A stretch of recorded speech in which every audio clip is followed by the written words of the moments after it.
ತಂದೆ ಅನ್ನುವಂಥವ್ರು ಮಕ್ಕಳ ಜೀವನಕ್ಕೆ ಎಷ್ಟು ಪ್ರಾಮುಖ್ಯತೆಯನ್ನ ಕೊಡ್ತಾರೆ, ಪ್ರತಿ ಹೆಜ್ಜೆ ಹೆಜ್ಜೆಯಲ್ಲೂ ಕೂಡ ಎಷ್ಟು ಸಪೋರ್ಟಿವ್ ಆಗಿ ನಿಲ್ತಾರೆ, ತನ್ನ ಕಷ್ಟಗಳು ಎಷ್ಟೇ ಇದ್ರೂ ಕೂಡ ತಮ್ಮ ಮಕ್ಕಳಿಗೆ ಯಾವುದನ್ನು ಕೂಡ ತೋರಿಸದೆ ಎಷ್ಟು ಅತ್ಯದ್ಭುತವಾದಂತಹ ಜೀವನವನ್ನ ಕಟ್ಕೊಡ್ತಾರೆ, ಓದನ್ನ ತಂದು ಕೊಡ್ತಾರೆ ಅನ್ನುವಂತಹ ಎಲ್ಲಾ ಚಿತ್ರಣವನ್ನ ಒಂದು ನೈಜ ಘಟನೆ ಆಧಾರಿತ ಸಿನಿಮಾದ ಮುಖಾಂತರ ನಮ್ಮ ಮುಂದೆ ಇಡ್ತಾ ಇದ್ದಾರೆ. ಮಗ್ಗಿ ಪುಸ್ತಕ ಸಿನಿಮಾದಲ್ಲಿ ತಂದೆಯ ಪಾತ್ರವನ್ನ ಮಾಡಿರುವಂತಹ ವರ್ಧನ್ ಅವ್ರು ನನ್ನ ಜೊತೆಗಿದ್ದಾರೆ. ಬನ್ನಿ ಅವ್ರನ್ನ ಮಾತನಾಡಿಸ್ತಾ ಹೋಗ್ತೀನಿ. ಸರ್ ನಮಸ್ತೆ, ಹೇಗಿದ್ದೀರಾ? ನೀವು ಹೇಗಿದ್ದೀರಾ? ನಾನು ಸೂಪರ್ ಆಗಿದ್ದೀನಿ ಸರ್. ಸರ್ ನಾನು ಮೊದಲೇ ಹೇಳ್ಬಿಟ್ಟೆ, ಅಪ್ಪ ಅನ್ನುವಂತಹ ಒಂದು ಪಾತ್ರ ಅದು ಸಿಕ್ಕಿರೋದೇ ನಿಮಗೆ ಒಂದು ಖುಷಿ ಅಂತ ಹೇಳ್ಬೋದು. ಅಷ್ಟು ಅತ್ಯದ್ಭುತವಾಗಿ ತೋರಿಸಿದ್ದಾರೆ. ಆ್ಯಂಡ್ ಆತ ಪಡ್ತಾ ಇರುವಂತಹ ಕಷ್ಟಗಳು ಸಿನಿಮಾದಲ್ಲಿ ನೋಡ್ತಾ ಇದ್ರೆ ನನಗೆ ಕಣ್ಣಲ್ಲಿ ನೀರು ಬಂತು. ಆ್ಯಕ್ಚುಲಿ 2 ಸಾಂಗ್ ನೋಡಿದೆ, ಅದರಲ್ಲೂ ಅಪ್ಪ ಬಗ್ಗೆ ಒಂದು ಸಾಂಗ್ ಇದೆ, ಅದನ್ನು ನೋಡಿದೆ. ಸೊ ನಿಮಗೆ ಈ ಪಾತ್ರ ಸಿಕ್ಕಿರೋದು ಎಷ್ಟು ಖುಷಿ ಇದೆ? ನನಗೆ ಆ್ಯಕ್ಚುಲಿ ಭಾಳ ಖುಷಿ ಇದೆ ಈ ಪಾತ್ರದಲ್ಲಿ ಕಾಣಿಸ್ಕೊಂಡಿರೋದು. ಅಂದರೆ ಆ್ಯಸ್ ಎನ್ ನಾನು ಆ್ಯಕ್ಚುಲಿ 3 ಹೀರೋ ಸಿನಿಮಾ ಆಗಿ ರಿಲೀಸ್ ಆಗಿದೆ. ಹಾಗೇನು ಈಗೊಂದು ನಾನು ಹೀರೋ ಆಗಿ ಆ್ಯಕ್ಟ್ ಮಾಡಿರೋ ಸಿನಿಮಾ ಐ ಥಿಂಕ್ ಇನ್ನು 2-3 ಮಂತ್ಸಲ್ಲಿ ರಿಲೀಸ್ ಆಗುತ್ತೆ. ಪ್ರಮೋಷನ್ ಸ್ಟಾರ್ಟ್, ಇನ್ನು ಸೆನ್ಸರ್ ಆಗಬೇಕು ಸಿನಿಮಾ. ಅದ್ರ ಮೊದಲು ಇನ್ನೊಬ್ಬ ಹೀರೋಗೆ ಅಪ್ಪನ ರೋಲ್ ಮಾಡೋದಿಲ್ಲ, ಅದು ಸ್ವಲ್ಪ ಎಕ್ಸ್ಟ್ರಾ ಧೈರ್ಯನೇ ಬೇಕು. ಆ್ಯಕ್ಚುಲಿ ನಾನು ಮೇನ್ ಮಾಡೋಕ್ಕೆ ಕಾರಣ ಈ ಥರದ ಚಾಲೆಂಜಿಂಗ್ ಪಾತ್ರಗಳನ್ನ ಮಾಡ್ತಾ ಇರ್ಬೇಕು ಯಾವತ್ತು. ಅಂದರೆ ಈ ಥರದ ಪಾತ್ರಗಳು ತುಂಬ ಅಪರೂಪ ಸಿಗುತ್ತೆ, ಯಾವಾಗಲೂ ಸಿಗಲ್ಲ. ಆಮೇಲೆ ಎಲ್ಲ ಸಿನಿಮಾಲು ಈ ಥರ ಪಾತ್ರಗಳು ಇರಲ್ಲ, ಅಪರೂಪಕ್ಕೆ ಯಾವುದೋ ಒಂದು ಸಿನಿಮಾಲಿ ಇರುತ್ತೆ. ಅದು ಈ ಸಿನಿಮಾಲಿದೆ, ಆ ಪಾತ್ರ ನನಗೆ ಸಿಕ್ಕಿದೆ, ಅದು ಭಾಳ ಖುಷಿ ಇದೆ ನನಗೆ. ಸರ್ ನೋಡ್ತಾ ಹೋದಾಗ ನಾನು ಹೇಳಿದೆ, ಎಷ್ಟು ಕಷ್ಟಗಳನ್ನ ಇದ್ರೂ ಕೂಡ ಆ ತಂದೆ ಅನ್ನುವಂಥವ್ರು ಮಕ್ಕಳಿಗೆ ಯಾವುದನ್ನು ಕೂಡ ತೋರಿಸ್ದೆ ಏನು ಓದನ್ನ ಕೊಡಬೇಕು, ಅವ್ರಿಗೆ ಓದಬೇಕು ಅಂದರೆ ಏನೆಲ್ಲ ಫೆಸಿಲಿಟೀಸ್ ಬೇಕು ಎಲ್ಲವನ್ನು ಕೂಡ ಕೊಡ್ತಾ ಇರ್ತಾರೆ. ಕೆಲಸ ಮಾಡಿಬಿಟ್ಟು ಮಗಳಿಗೆ ಪುಸ್ತಕವನ್ನು ತಂದು ಕೊಡೋದಾಗಲಿ, ಕೊರೋನಾ ಟೈಮಲ್ಲಿ ಮೊಬೈಲಲ್ಲಿ ಆನ್ಲೈನ್ ಕ್ಲಾಸಸ್ ಮಾಡ್ತಿರ್ತಾರೆ. ಕಾಸಿಲ್ಲದೆ ಇದ್ರೂ ಕೂಡ ಆ ಕಾಸುಗಳನ್ನು ಜೋಡಿಸಿಟ್ಟು ನಾನು ಪ್ರತಿಯೊಂದು ಸೀನು ಕೂಡ ಅಬ್ಸರ್ವ್ ಮಾಡಿದೆ. ಟಾಯ್ಲೆಟ್ ಕ್ಲೀನ್ ಮಾಡೋದು, ಆಮೇಲೆ ಮಾರಾಟ ಇದು ಇಲಿ ಪಾಷಾಣ ಮಾರುವಂಥದ್ದು, ಮತ್ತು ಹೂವಿನ ಮಾರ್ಕೆಟಲ್ಲಿ ಚೀಲಗಳನ್ನು ಹೊತ್ಕೊಂಡು ಕೆಲಸ ಮಾಡೋದು. ಸೊ ಇದನ್ನೆಲ್ಲ ನೋಡ್ತಾ ಹೋದಾಗ ಮಕ್ಕಳು ಖಂಡಿತ ಬಂದು ಈ ಸಿನಿಮಾಗಳನ್ನ ನೋಡಬೇಕು ಅಂತ ಅನ್ಸುತ್ತೆ. Yes correct. ಅಂದರೆ ಫ್ಯಾಮಿಲಿಲಿ ತಂದೆ ತಾಯಿ ಏನಿರ್ತಾರೋ, ಅಂದರೆ ನಾವು ದೊಡ್ಡವರಾದ್ಮೇಲೆ ನಮ್ಗೆ ಅರ್ಥ ಆಗುತ್ತೆ ಅಪ್ಪ ಅಮ್ಮ ಏನು ಪಡ್ತಾ ಇದ್ದಾರೆ, ಅಥವಾ ಒಂದು ಏಜಿಗೆ ಬಂದಮೇಲೆ ಒಂದು 20 ವರ್ಷ ಆದರೂ ನಮ್ಗೆ ಅರ್ಥ ಆಗುತ್ತೆ. ಬಟ್ ನಾವು ಚಿಕ್ಕವರು ಇರುವಾಗ ಅವ್ರು ನಮ್ಮ ಎಜುಕೇಷನ್ಗೋಸ್ಕರನೋ ಅಥವಾ ನಮ್ಮ ಊಟ ತಿಂಡಿಗೋಸ್ಕರನೋ ಏನೇನು ಕಷ್ಟಪಟ್ಟಿರ್ತಾರೋ ನಮ್ಗೆ ಗೊತ್ತಿರಲ್ಲ. ಐ ಥಿಂಕ್ ಆ ಥರದ ವಿಚಾರನೆಲ್ಲ ಕಲೆಕ್ಟ್ ಮಾಡಿ ನಿರ್ದೇಶಕರು ಈ ಸಿನಿಮಾ ಮಾಡಿರೋದು.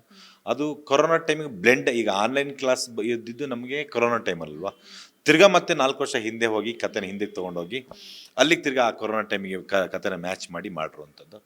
ಭಾಳ ಐ ಥಿಂಕ್ ಮೋಸ್ಟ್ಲಿ ಈ ಸಾಂಗ್ ಅಂತೂ ಎಕ್ಸ್ಟ್ರಾರ್ಡನರಿ ಆಗಿದೆ. ಐ ಥಿಂಕ್ ಮೋಸ್ಟ್ಲಿ ಜನಕ್ಕೆ ಎಲ್ಲರಿಗೂ ಇಷ್ಟ ಆಗುತ್ತೆ ಅಂತ ಅಂದ್ಕೊಂಡಿದ್ದೀನಿ. ಸರ್ ಈ ಸಿನಿಮಾವನ್ನ ಮಾಡುವಂಥ ಸಂದರ್ಭದಲ್ಲಿ ನಾನು ಆವಾಗಲೇ ಕೂಡ ಹೇಳ್ತಾ ಇದ್ದೆ, ಒಂದು ಪಾತ್ರ ಮಾಡುವಾಗ ನಾವು ಕಂಪ್ಲೀಟ್ಲಿ ಆ ಪಾತ್ರದಲ್ಲಿ ಇನ್ವಾಲ್ವ್ ಆಗಿಬಿಟ್ಟಿರ್ತೀವಿ. ಆ ಪಾತ್ರದಿಂದ ಹೊರಗೆ ಬರೋದಿಲ್ಲ. ಬಿಕಾಸ್ ನಿಮ್ಮನ್ನ ಅದೇ ಹೆಸರು ಮುಖಾಂತರ ಜನರು ಕರೆಯೋಕೆ ಸ್ಟಾರ್ಟ್ ಮಾಡ್ತಾರೆ, ಆ ಪಾತ್ರ ಏನಾದರೂ ಕನೆಕ್ಟ್ ಆದರೆ ಅಂತ ಹೇಳ್ಬಿಟ್ಟು. ನಿಮಗೆ ನಿಮ್ಮ ಅಪ್ಪನ ನೆನಪಾಯ್ತಾ? ಅಲ್ಲ, ನನಗೆ ಅಂತಲ್ಲ, ಪ್ರತಿಯೊಬ್ಬರಿಗೂ ಅಥವಾ ಈ ಸಿನಿಮಾನೇ ಅಂತಲ್ಲ, ಸಿನಿಮಾ ಯಾವ್ದಾರು ಆಗಿರಲಿ, ಆನ್ ಸ್ಕ್ರೀನ್ ತಂದೆ ಬಂದಾಗ ಅದು ಅಂದರೆ ಈ ಥರ ಎಮೋಷನಲ್ ಬಂದಾಗ ನೀವು ಆಗ್ಬೋದು, ನಾನು ಆಗ್ಬೋದು, ಅಥವಾ ನಮ್ಮ ಕ್ಯಾಮ್ರಾ ಯಾರು ಬೇಕಾದ್ರೂ ಆಗ್ಬೋದು, ಪ್ರತಿಯೊಬ್ಬರೂ ಕನೆಕ್ಟ್ ಆಗ್ತಾರೆ. ಅದು ಸಹಜ. ಸೊ ಈ ಸಿನಿಮಾ ಸ್ವಲ್ಪ ಜಾಸ್ತಿನೇ ಕನೆಕ್ಟ್ ಆಗ್ತಾರೆ. ಆ ಬಾಂಡಿಂಗ್, ಆ ಎಮೋಷನಲ್ ಇದೆಯಲ್ಲ, ಅದು ತುಂಬ ಜಾಸ್ತಿ ಇದೆ, ಹೆವಿ ಇದೆ. ಆಮೇಲೆ ರೀಸನ್ನು ತುಂಬ ಚೆನ್ನಾಗಿದೆ, ಯಾಕೆ ಅಷ್ಟೆಲ್ಲ ಎಮೋಷನಲ್ ಬಾಂಡಿಂಗ್ ಇದೆ ಅನ್ನೋದು ಐ ಥಿಂಕ್ ಮೋಸ್ಟ್ ಜನಕ್ಕೆ ಇಷ್ಟ ಆಗುತ್ತೆ. ಚಾಮುಂಡಿ ತಾಯಿ ಆಶೀರ್ವಾದ ಇದೆ ಸಿನಿಮಾದ ಮೇಲೆ, ಯದುವೀರ್ ಅವರ ಸಪೋರ್ಟ್ ಕೂಡ ಇದೆ. ನನ್ನ ಶೂಟ್ ಆಗಿದ್ದೆಲ್ಲ ಫುಲ್ ಮೈಸೂರಲ್ಲೇ ಶೂಟ್ ಆಗಿತ್ತು. ನಾನು ಹತ್ತತ್ರ ಒಂದು 20 ಡೇಸ್ ಮೈಸೂರಲ್ಲೇ ಇದ್ದಿದ್ದು ಶೂಟ್ ಮಾಡಿ. ಅದು ರೆಸಾರ್ಟಲ್ಲಿ ಶೂಟ್ ಮಾಡಿದಾಗ ನಾನಲ್ಲೇ ಮೈಸೂರಿಗೆ ಹೋಗಿದ್ದು. ಚಾಮುಂಡಿ ತಾಯಿ ಆಶೀರ್ವಾದ ಯಾವಾಗಲೂ ಕನ್ನಡದ ಮೇಲೆ ಯಾವಾಗಲೂ ಇರುತ್ತೆ, ಚಿತ್ರರಂಗದ ಮೇಲೂ ಯಾವಾಗಲೂ ಇರುತ್ತೆ. ಈ ಸಿನಿಮಾಗೆ ಸ್ಪೆಷಲ್ ಆಗಿರುತ್ತೆ, ಯಾಕಂದರೆ ಹತ್ತತ್ರ ನಾವು 3/4 ಸಿನಿಮಾನ ಅಲ್ಲೇ ಮೈಸೂರಲ್ಲೇ ಶೂಟ್ ಮಾಡಿ, ಕತೆ ನಡೆಯೋದೇ ಮೈಸೂರಲ್ಲಿ, ಆ ಥರ ಆಗಿರೋದ್ರಿಂದ ಅಲ್ಲೇ ಶೂಟ್ ಮಾಡಿರೋದು. ಖಂಡಿತವಾಗ್ಲೂ ಚಾಮುಂಡಿ ತಾಯಿ ಆಶೀರ್ವಾದ ನಮ್ಮ ತಂಡದ ಮೇಲೆ ಇರುತ್ತೆ. ಸರ್ ಏನು ಹೇಳೋಕೆ ಹೊರಟಿದ್ದೀರಾ ಸಿನಿಮಾದ ಮುಖಾಂತರ? ಒಂದಷ್ಟು ಕಷ್ಟ ಕಾರ್ಪಣ್ಯಗಳು ಕಾಣಿಸುತ್ತೆ. ಮಕ್ಕಳಿಗೋಸ್ಕರ ಯಾವ ರೀತಿಯಾಗಿ ಪೋಷಕರು ಸ್ಟ್ರಗಲ್ನ ಮಾಡ್ತಾರೆ, ಏನೆಲ್ಲ ಫೇಸ್ ಮಾಡ್ತಾರೆ ಅನ್ನುವಂಥದ್ದು ಕೂಡ ಕಾಣಿಸುತ್ತೆ. ಸೊ ಸಿನಿಮಾನ ಈ ಒಂದು ರೀಸನ್ಗೆ ಜನ ಥಿಯೇಟ್ರಿಗೆ ಬಂದು ನೋಡಲೇಬೇಕು ಅನ್ನೋದಾದರೆ ಏನು ಹೇಳ್ತೀರಾ? ಹಾಗೆ ನೀವು ಅವ್ರಗಳಿಂದ ಏನೇನ ಎಕ್ಸ್ಪೆಕ್ಟ್ ಮಾಡ್ತೀರಾ? ನನಗನ್ಸುತ್ತೆ ಓವರಾಲ್ ಆಗಿ ಸಿನಿಮಾ ಇದೆಯಲ್ಲ, ಇದು ಇಲ್ಲದೆ ಹಾಳಾಗೋದು ಒಂಥರ, ಇದ್ದು ಹಾಳಾಗೋದು ಒಂಥರ, ಎರಡೂ ಇದೆ ಇಲ್ಲಿ. ಒಟ್ಟು ಎರಡೂ ಹಾಳಾಗೋದೆ. ಈಗ ನಂತರ ಏನೂ ಇಲ್ಲದೇ ನಾನು ಇದೆ, ಅಥವಾ ಎಲ್ಲ ಇದ್ದು ಹಾಳಾಗಿದ್ದೆ, ಎರಡೂ ಕೊಟ್ಟರೆ ಎರಡೂ ಹಾಳಾಗೋದಿದೆಯಲ್ಲ, ಅದ್ರ ಮೇಲೆ ಮಾಡ್ಕೊಂಡಿರೋ ಕತೆ. ಬಿಡು, ನಮ್ಮ ಹತ್ರ ದುಡ್ಡಿದೆಯಲ್ಲ ಬಿಡು, ಮಗನ ಚೆನ್ನಾಗಿ ಓದಿಸಾಯ್ತು, ಹಂಗಾಗಲ್ಲ. ಅದಿದ್ರೂ ಸಮಸ್ಯೆನೇ. ಏನಿಲ್ವಲ್ಲ ಬಿಡು, ಏನು ಆಗ್ಬೇಕಾಗಿದೆ ಬಿಡೋ ಅಂತೇಳಿ ಕೇರ್ಲೆಸ್ ಮಾಡಿದ್ರೆ ಅದರಿಂದನೂ ಹಾಳೆ ಆಗೋದು, ಎರಡೂ ಹಾಳೆ ಆಗೋದು. ಸೊ ಆ ಥರದ್ದು ಬ್ಲೆಂಡ್ ಮಾಡಿದ್ದಾರೆ ಕತೆನ. ನನಗೆ ಪರ್ಸ್ನಲಿ ಅಂದರೆ ಈ ಸಿನಿಮಾ ನೋಡಿದಾಗ ಅನಿಸಿದ್ದು, ನಾನು ತುಂಬ ಕಡೆ ಹೇಳಿದ್ದೀನಿ, ಅಂದರೆ ಮನುಷ್ಯನ ಅಂದರೆ ಈಗ ಓವರ್ಲಾಗಿ ಈ ಸಿನಿಮಾ ಇದೆಯಲ್ಲ, ಎಜುಕೇಷನ್ ಮೇಲೆ ಫೋಕಸ್ ಮಾಡಿರುವಂಥ ಸಿನಿಮಾ ಅಲ್ವಾ. ಓವರ್ ಇಡೀ ಕಂಟೆಂಟ್ ಅದ್ರ ಮೇಲೆ ಇರೋದು, ಅದ್ರ ಮೇಲೆ ಒಂದು ಎಮೋಷನಲ್ ಬಾಂಡಿಂಗು ಆ ಥರದ್ದು ಅಂತ ಒಂದು ಎಜುಕೇಷನ್ ಡಾಕ್ಯುಮೆಂಟ್ ಥರ ಈ ಸಿನಿಮಾ ನಂಗೆ ಅನ್ಸುತ್ತೆ. ಪರ್ಸ್ನಲಿ ಎಜುಕೇಷನಲ್ ಎಮೋಷನಲ್ ಡಾಕ್ಯುಮೆಂಟ್ ಥರ ನಂಗೆ ಅನ್ಸುತ್ತೆ ಸಿನಿಮಾ. ಇದು ಪರ್ಸ್ನಲಿ ನನಗೆ ಕನೆಕ್ಟ್ ಆಗೋದು ಈ ಸಿನಿಮಾ ಪರ್ಸ್ನಲಿ ಕನೆಕ್ಟ್ ಆಗೋದಾದರೆ, ನಾನು ಓದಿದ್ದು ನಮ್ಮದು ತೀರ್ಥಹಳ್ಳಿ ಊರು. ನಾನು ಸ್ಕೂಲಿಗೆ ಬರಬೇಕು ಅಂದರೆ 10 ಕಿಲೋಮೀಟ್ರ್ ವಾಕ್ ಮಾಡಬೇಕು. 1ನೇ ಕ್ಲಾಸ್ ಹುಡುಗ 10 ಕಿಲೋಮೀಟ್ರ್ ವಾಕ್ ಮಾಡಬೇಕು. ಈಗ 10ನೇ ಕ್ಲಾಸ್ ಮಕ್ಕಳು 1ನೇ ಕ್ಲಾಸ್ ಮಕ್ಕಳನ್ನ ತೊಗೊಂಡೋಗಿ ಬಿಟ್ಟು ಬರಬೇಕು, ಸಾಧ್ಯನೇ ಇಲ್ಲ ಒಬ್ಬನೇ ಹೋಗೋಕ್ಕೆ. ನಾವೆಲ್ಲ ಊರು ಹುಡುಗರೆಲ್ಲ ಸೇರ್ಕೊಂಡು ಹೋಗ್ತಿದ್ವಿ ಆಯಿತಾ. 10th ಹಾಗೆ ಇದ್ದಿದ್ದು. ಎಲ್ಲೋ ಒಂದು ತೀರ್ಥಹಳ್ಳಿಲಿ 1-2 ವರ್ಷ ಓದಿದ್ದೆ, ಅವಾಗೆಲ್ಲ ಹತ್ತಿರ ಇತ್ತು. ಸಿಟಿಲಿ ಓದಿದಾಗ, ಹಳ್ಳಿಲಿ ಓದೋವಾಗ ಅದೇ ಪೊಸಿಷನ್ ಇತ್ತು ನಮಗೆ. ನಾನು ಓದಿದ್ದು 10th, ಆಮೇಲೆ ನಾನು ಓದೋಕ್ಕಾಗಿಲ್ಲ ಜಾಸ್ತಿ, ಕಾರಣ 1000 ಆಯಿತಾ. ನನ್ನ ಫ್ರೆಂಡು, ನಾನು 10th ಫೇಲ್, ನನ್ನ ಫ್ರೆಂಡು ಅವನು ನನ್ನ ಜೊತೆ ಊರಿಗೆ ಬಂದು 10th ಪಾಸ್. ಬಟ್ ನಾವು ಬದುಕನ್ನು ಕಟ್ಕೊಳ್ಳೋಕ್ಕೆ, ಅಥವಾ ನಾನು ಆ್ಯಕ್ಟರ್ ಆಗ್ಬೇಕಂತ ಬೆಂಗಳೂರಿಗೆ ಬಂದೆ, ಅವನು ಬದುಕನ್ನು ಕಟ್ಕೊಳ್ಳೋಕ್ಕಂತ ಬೆಂಗಳೂರಿಗೆ ಬಂದ. ಪಾಸ್ ಆದವನು ಬೆಂಗಳೂರಿಗೆ ಬಂದಿದ್ದು, ಫೇಲ್ ಆದವನು ಬೆಂಗಳೂರಿಗೆ ಬಂದಿದ್ದು. ಪಾಸ್ ಆದವನು ಹೋಟ್ಲ್ ಕೆಲಸ ಶುರು ಮಾಡ್ದ, ರ್ಯಾಂಕ್ ಬಂದಿದ್ದ ಪಾಪ ಅವನು. ನಾನು ಫೇಲ್ ಆಗಿದ್ದೆ, ನಾನು ಹೋಟ್ಲ್ ಕೆಲಸ ಸ್ಟಾರ್ಟ್ ಮಾಡಿದೆ ಕೆರಿಯರ್ಲಿ, ಆ್ಯಕ್ಟರ್ ಆಗ್ಬೇಕಂತ ಬಂದು. ಅಂದರೆ ಇಬ್ಬರಿಗೂ ಒಂದೇ ಟ್ರೀಟ್ಮೆಂಟು. ಪಾಸ್ ಆಗಿದ್ದು ಪಾಪ ಅವನಿಗೆ ಬೆಲೆನೇ ಇಲ್ಲ. ಈ ಸ್ಕೂಲಲ್ಲಿ ಯಾರೋ ಬರೋರು ಅವಾಗ ಬರ್ತಾರೆ, ದೊಡ್ಡವ್ರು ಬರ್ತಾರೆ, ಎಲ್ಲ ಮಾಡ್ತಾರೆ, ಸ್ವೀಟ್ ಕೊಡ್ತಾರೆ, ಮಕ್ಳಿಗೆ ವರ್ಷದಲ್ಲಿ 2 ದಿನ ಸ್ವೀಟ್ ಕೊಡ್ತಾರೆ. ಅಟ್ಲೀಸ್ಟ್ ಆ ಥರದವ್ರು ಯಾರು ಅಬ್ಸರ್ವ್ ಮಾಡಿ, ಇವ್ನು ಯಾರೋ ಚೆನ್ನಾಗಿ ಓದ್ತೇನು ಹುಡುಗ, ಬಾರಪ್ಪ ನೀನು ಅಂತ ಕರೆದು, ಯಾರು ಆ ಥರನೂ ಮಾಡಲಿಲ್ಲ ಪಾಪ ಅವನಿಗೆ. ಬಟ್ ಇವತ್ತು ಚೆನ್ನಾಗಿದ್ದಾನೆ, ಅದು ಬೇರೆ. ಇವಾಗ ಚೆನ್ನಾಗಿ ಬದುಕ್ತೀನಿ. ಅವ್ನು ಹೋಟ್ಲ್ ಬಿಸ್ನೆಸ್ ಸ್ಟಾರ್ಟ್ ಮಾಡಿ, ಅವನೇ ಒಂದು ಹೋಟ್ಲ್ ಮಾಡ್ಕೊಂಡು ಚೆನ್ನಾಗಿದ್ದಾನೆ, ನೋ ಪ್ರಾಬ್ಲಮ್, ತೊಂದರೆ ಇಲ್ಲ. ಗೊತ್ತಿಲ್ಲ, ಯಾರೋ ಸ್ವಲ್ಪ ಸಾಥ್ ಕೊಟ್ಟಿರೋ IPS ಆಗ್ತಿದ್ದೇನೋ ಅಲ್ವಾ, IAS ಆಗ್ತಿದ್ದೆ, ಏನೇನೋ ಜೀವನದಲ್ಲಿ ಏನೇನೋ ಆಗ್ಬಿಡ್ತಿದ್ದೇನೋ ಮೋಸ್ಟ್ಲಿ ಪಾಪ. ಸೊ ಹಾಗೆ ಸಮಾಜ ಆ ಥರದ್ದೆಲ್ಲ ಇರುತ್ತೆ. ಸೊ ಅದನ್ನೆಲ್ಲ ನೋಡಿ, ತುಂಬ ಈಸಿ. ಇದೇ ಸಣ್ಣ ವಿಚಾರ ನಾನು ನಿಮ್ಗೆ ಹೇಳಿದ್ದಲ್ವ, ಇದ್ರ ಮೇಲೆ ಇಡೀ ಸಿನಿಮಾ, ಓವರ್ಲ್ ಇಡೀ ಸಿನಿಮಾ ಇದ್ರ ಮೇಲೆ ಫೋಕಸ್ ಆಗಿರೋದು. ಚೆನ್ನಾಗಿ ಓದ್ಬಿಟ್ಟರಲ್ಲ, ಏನೇನೋ ಸಣ್ಣ ಸಪೋರ್ಟ್ ಸಿಗ್ದೇ ತುಂಬ ಓದೋರಲ್ಲ ಏನೇನೋ ಆಗ್ಬಿಡ್ತಾರೆ ಲೈಫಲ್ಲಿ ಅಲ್ವಾ. ಅದ್ರ ಮೇಲೆ ಫೋಕಸ್ ಮಾಡ್ಕೊಂಡಿರೋದು ಸಿನಿಮಾ.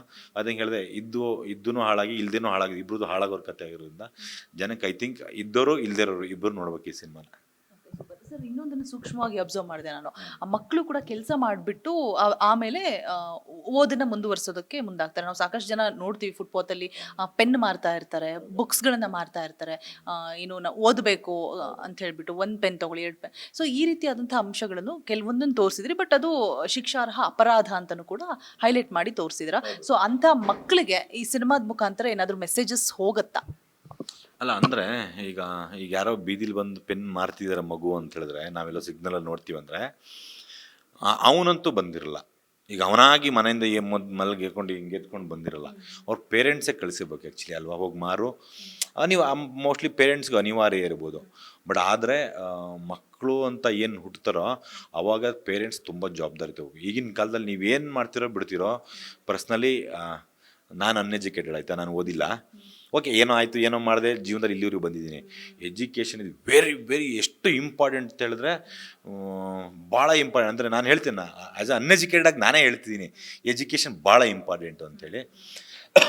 ಪೇರೆಂಟ್ಸ್ಗಳು ಜವಾಬ್ದಾರಿ ತಗೋಬೇಕು. ಮಗು ಅಂತ ಆದರೆ ಅದಕ್ಕೊಂದು ಪೇರೆಂಟ್ ಜವಾಬ್ದಾರಿ ತೊಗೊಂಡು ಮಕ್ಕಳನ್ನ ಓದಿಸ್ಬೇಕು. ಹಿಂಗೆ ಈಗ ನೋಡಿ, ಬೀದಿಲಿ ಗೊತ್ತಿಲ್ಲ ಅವರಿಗೂ ಅಲ್ಲಿ ಬಿಡೋಕೆ ಇಷ್ಟ ಇರುತ್ತೋ ಇರಲ್ವೋ, ಆ ಥರದ್ದು ಏನೋ ಆಗಬಾರ್ದು, ನಾವು ಬೇರೆ ಯಾರೋ ನೋಡಿ ನೊಂದ್ಕೊಬಾರ್ದು ಅಂದರೆ ಆ ಮಕ್ಕಳನ್ನ ಏನು ಗೌರ್ಮೆಂಟ್ ಸ್ಕೂಲಿಗೆ ಸೇರಿಸೋ ತೊಂದರೆ ಇಲ್ಲ, ಏನಿಲ್ಲ, ಒಡನೆ ಸೇರಿಸ್ಬೇಕು ಅಂತೇನಿಲ್ಲ. ಗೌರ್ಮೆಂಟ್ ಸ್ಕೂಲ್ ಎಜುಕೇಷನ್ ಚೆನ್ನಾಗಿರುತ್ತೆ, ಚೆನ್ನಾಗಿದೆಯೋ ನಾನು ಹೇಳ್ತೀನಿ. ನಾವೆಲ್ಲ ಗೌರ್ಮೆಂಟ್ ಸ್ಕೂಲಲ್ಲೇ ಓದೋರು, ಅಲ್ಲೂ ಚೆನ್ನಾಗಿ ಮಿನಿಮಮ್ ಅಂತ ಏನೂ ಇಲ್ಲದೇ ಬೀದಿಲಿ ಬೀಳೋದಕ್ಕಿಂತ ಅಟ್ಲೀಸ್ಟ್ ಗೌರ್ಮೆಂಟ್ ಸ್ಕೂಲಾರು ಓದಿ ಒಂದು ಸಣ್ಣ ನಾಲೆಡ್ಜ್ ಬಂದರೆ ಅಟ್ಲೀಸ್ಟ್ ಮಕ್ಕಳಾರು ಬೆಳಗ್ಗೆ. ನಾವೆಲ್ಲ ಸಣ್ಣ ನಾಲೆಡ್ಜಿಂದನೇ ಜೀವನದಲ್ಲಿ ಇಲ್ಲಿವರೆಗೆ ಬಂದಿದ್ದೀವಿ. ಗೊತ್ತಿಲ್ಲ, ಸಣ್ಣ ನಾಲೆಡ್ಜ್ ಕೊಟ್ಟರೆ ಅವ್ನು ಇನ್ನೇನೋ ಆಗ್ಬೋದು ಜೀವನದಲ್ಲಿ. ಪೆನ್ ಮಾರೋದು ಬಿಟ್ಟು ಬೇರೆ ಬದುಕಲ್ಲಿ ಇನ್ನೇನೋ ಬೇರೆ ಶುರು ಮಾಡ್ಬೋದು, ಗೊತ್ತಿಲ್ಲ. ರೋಡ್ಸಲ್ಲಿ ಒಂದು ಪಾನಿಪುರಿ ಗಾಡಿ ಹಾಕ್ಬೋದು ಜೀವನದಲ್ಲಿ, ಏನು ಯಾವುದೂ ತಪ್ಪಲ್ಲ ಲೈಫಲ್ಲಿ ಅಲ್ವಾ. ಸೊ ಹಂಗಾಗಿ ಆ ಥರ ಪೇರೆಂಟ್ಸ್ಗಳಿಗೆ ಇರ್ಬೇಕು ಜವಾಬ್ದಾರಿ. ಸೊ ಆ ಥರದಾಗೆಲ್ಲ 100% ಮೆಸೇಜ್ ಇದೆ. ಸರ್, ಇನ್ನೊಂದು ಫೈನಲಿ ನಮಗೆ ತುಂಬಾ ಎಮೋಷನಲಿ ಕನೆಕ್ಟ್ ಆಗೋದು ಯಾವುದು ಅಂತ ಹೇಳಿದ್ರೆ, ನೀವು ಚಾಟಿಲಿ ಹೊಡ್ಕೊಳ್ಳೋದು. ಅದಾನಲ್ಲ, ಅದು ಬೇರೆ ಪಾತ್ರ. ಅದು ನಾನು ಬಂದು ಮಾಡಿದ್ದು ನಂದು ಡಾಕ್ಟ್ರ್ ಪಾತ್ರ. ನಂಗೆ ರಂಜನ್ ಏನಿದಾರೋ, ರಂಜನ್ ಫಾದರ್ ರೋಲ್ ನಾನು ಆ್ಯಕ್ಚುಲಿ ಮಾಡಿರೋದು. ನಮ್ಮ ಹೀರೋ ಫಾದರ್ ರೋಲ್ ನಾನು ಮಾಡಿದ್ದು. ನಂದಷ್ಟೇ ವೆರಿ ಎಮೋಷ್ನಲ್ ರೋಲ್. ನಂದನ್ನು ಒಬ್ಬ ಮಗನ ಉಳಿಸ್ಕೊಳ್ಳೋದಕ್ಕೋಸ್ಕರ ಅವ್ನು ಏನೇನು ಹೋರಾಟ ಮಾಡ್ತಾನೆ, ಅವ್ನ ಮಗನಿಗೋಸ್ಕರ ಒಂದು ಸಾಮ್ರಾಜ್ಯನೇ ಕಟ್ಟಿರ್ತಾನೆ. ನಾ ಹೇಳ್ದೆ, ಇಬ್ಬರು ಈ ಸಿನಿಮಾಲೇ ನೀವೇನು ಹೇಳಿದ್ರು, ಹೌದೌದು, ಅದೊಂದು ರೋಲು ಇದೊಂದು ರೋಲು. ನಂಗೆ ಗೊತ್ತಾಯ್ತು ನೀವು ಕನ್ಫ್ಯೂಸ್ ಆದ್ರಿ ಅಂತೇಳಿ. ಅದೊಂದು ರೋಲು ಇದೊಂದು ರೋಲು. ಇದ್ದವನೂ ಸಮಸ್ಯೆನೂ ಬೇರೆ ಥರ. ಈಗ ನಾನು ಇದ್ದವನು ಆ್ಯಕ್ಚುಲಿ, ನನ್ನ ಆ ಥರ ಸಮಸ್ಯೆ ಅವನದು, ಇಲ್ದಿರೋ ಒಂದು ಸಮಸ್ಯೆ ಹಂಗೆ ಅದು ಆ್ಯಕ್ಚುಲಿ. ಎರಡನ್ನೂ ಬ್ಲೆಂಡ್ ಮಾಡಿದ್ದಾರೆ. ಉಳ್ಳವರು, ಹೌದೌದು, ಅದು ಬೇರೆ ಆ ಥರ ಹಂಗೆ. ಸೊ ಹಂಗಾಗಿ ಆ ಥರದ್ದು ನನ್ನ ಪಾತ್ರ ಬಂದು, ಅಷ್ಟು ಕೋಟಿ ದುಡ್ಡಿದ್ರೂ ಮಗನ್ನ ಬಟ್ ಮಗನ ಹೆಂಗೆ ಬೆಳೆಸ್ತಾನೆ, ಮಗನಿಗೋಸ್ಕರ ಏನೇನು ಮಾಡ್ತಾನೆ, ಏನೇನು ಸ್ಟ್ರಗಲ್ ಮಾಡ್ತಾನೆ ಅವನು ಆ ಪಾತ್ರದ ಮುಖಾಂತರ ಒಂದಷ್ಟು ಅಂಡರ್ವರ್ಲ್ಡ್ ಆ ಥರದ ಕಂಟೆಂಟನ್ನು ಇದೆ ಇದೆಲ್ಲ ಇದರೊಳಗಡೆ ಎಲ್ಲ. ನಾನು ಆ್ಯಕ್ಚುಲಿ ತುಂಬ ಜನಕ್ಕೆ ಹೇಳಿದ್ದೆ, ಆ್ಯಕ್ಚುಲಿ ನಾನು ಡಾಕ್ಟರ್ ಪಾತ್ರ ಮಾಡಿದ್ದೀನಿ. ಇನ್ನೊಂದು ಈ ಕಿವಿ ಓಲೆ ಎಲ್ಲ ಅದು ಒಳಗಡೆ ಪಾತ್ರಕ್ಕೆ ಹಾಗೆ ಇದೆ. ಬಟ್ ಆಸ್ ಎ ಸಸ್ಪೆನ್ಸು ಅದು ಪಾತ್ರ ಆ್ಯಕ್ಚುಲಿ ಬೇರೆ ಇದೆ. ಈಗ ನಾನು ಯಂಗ್ ಲುಕ್ಕಲ್ಲಿ ಇರೋದ್ರಿಂದ ನಾನು actually cinema full look change ಮಾಡಿದ್ವಿ. ಆ ಸಿನಿಮಾಗೆ ಏಜ್ ಲುಕ್ಕನ್ನ ಕೊಟ್ಟಿದ್ದೀವಿ. ಏಜ್ ಲುಕ್ಕನ್ನ ಫುಲ್ ಕೊಟ್ಟಿದ್ದೀವಿ ಅದಕ್ಕೆ. ಬಟ್ ಅದಕ್ಕೂ ಒಂದು ಕಾರಣ ಇದೆ. ಅಂದರೆ ಈಗ ನೋಡಿದಷ್ಟು ಅನ್ಕೋಬೋದು ಏನಪ್ಪ ಇಷ್ಟು ದೊಡ್ಡ ಮಗ ನಿನಗೆ ಅಂತ ಅನ್ಸ್ಬೋದು, ಸ್ಕ್ರೀನ್ ಮೇಲೆ ಅನ್ಸ್ಬೋದು. ಬಟ್ ಅದಕ್ಕೂ ಬೇರೆ ಕಾರಣ ಇದೆ.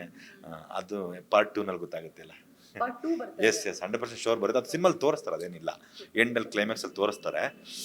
ನನ್ನ ಅಷ್ಟು ಹೆಂಗ್ ಲುಕ್ ಯಾಕಿದೆ, ಆ ಫಿಸಿಕ್ ಪರ್ಸನಾಲಿಟಿ ಎಲ್ಲ ಯಾಕೆ ಕಾಣುತ್ತೆ, ಡೈರೆಕ್ಟರ್ ನನ್ನ ಆಯ್ಕೆ ಮಾಡಿದ್ರೆ ಪಾರ್ಟ್ 2 ಇದೆ, ಅದು ಅಂಡರ್ವರ್ಲ್ಡ್ ಆ ಥರದ್ದೆಲ್ಲ ಬೇರೆ ಏನೇನೋ ಲಿಂಕ್ ಇದೆ. ಸೊ ಆ ಥರದ ಸಿನಿಮಾ ಆಗುತ್ತೆ, ಖಂಡಿತ ಜನಕ್ಕೆ ಇಷ್ಟ ಆಗುತ್ತೆ. ಫೈನಲಿ ಏನು ಹೇಳಕ್ಕೆ ಇಷ್ಟಪಡ್ತೀರಾ ಸರ್? ನಾಳೆ ಸಿನಿಮಾ ರಿಲೀಸ್ ಆಗ್ತಾ ಇದೆ. ಎಸ್, ನಾನು ಆಡಿಯನ್ಸಲ್ಲಿ ಕೇಳ್ಕೊಳ್ಳೋದು, ಸಿನಿಮಾ OTT ಬರುತ್ತೆ, ಓಕೆ OTT ಬರುತ್ತೆ, ಎಲ್ಲ ಕಡೆ ಬರುತ್ತೆ, ತೊಂದರೆ ಇಲ್ಲ.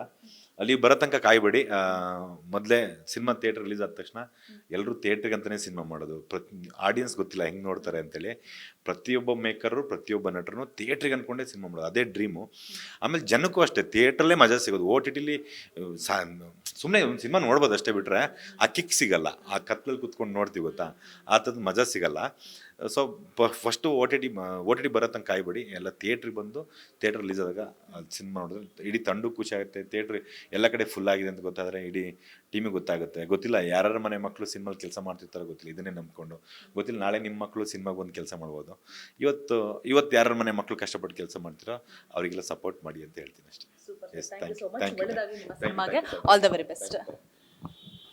ಸೊ ನಾಳೆ ಮಗ್ಗಿ ಪುಸ್ತಕ ಸಿನಿಮಾ ಅದ್ಧೂರಿಯಾಗಿ ತೆರೆಗೆ ಅಪ್ಪಳಿಸೋದಕ್ಕೆ ಸಜ್ಜಾಗಿ ನಿಂತಿದೆ. ಸೊ ಎಲ್ಲರೂ ಕೂಡ ಥಿಯೇಟರ್ಗೆ ಹೋಗಿ ಸಿನಿಮಾವನ್ನ ನೋಡಿ ಅಂತ ಹೇಳ್ತಾ ಕ್ಯಾಮರಾ ಪರ್ಸನ್ ವಿಶ್ವನಾಥ್ ಜೊತೆ ರೋಜಾ ಮನು ಪಾಟೀಲ್, ಅಶ್ವವೇಗ ನ್ಯೂಸ್, ಬೆಂಗಳೂರು.